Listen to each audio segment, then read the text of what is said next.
Terbaik. Amira Han tak pernah tidur bersama kasih. Akui Jeffrey Nichol pelindung terbaik. Sebelum kita melangkah jauh, yang belum lagi subscriber, apa kata anda subscriber dan tekan butang loceng untuk notifikasi video selanjutnya? Pempengaruh media sosial, Amira Han membidas. Pertanyaan salah seorang peminatnya mengenai hubungan bersama kekasih, pelakon asal Indonesia Jeffrey Nicole. Menerusi hantaran Instastory, Amira diajukan soalan sama ada dirinya pernah tidur bersama Jeffrey dan membalas soalan tersebut dengan sindiran sebagai tanda kurang senang. Selip Kel setiap malam tak tidur pun, selalu Kel memang tak pernah putus.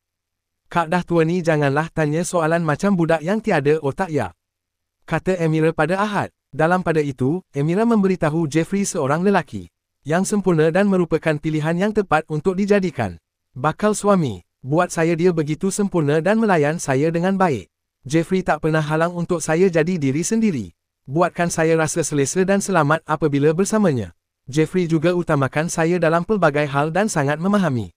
Jeffrey merupakan lelaki yang sangat saya hargai. Selalu ada untuk sokong dan bangga dengan apa yang saya lakukan. Dia juga selalu mempertahankan saya dan tunjuk bahawa dia sangat perlukan saya. Perkara ni buatkan saya rasa lebih bermakna, katanya lagi.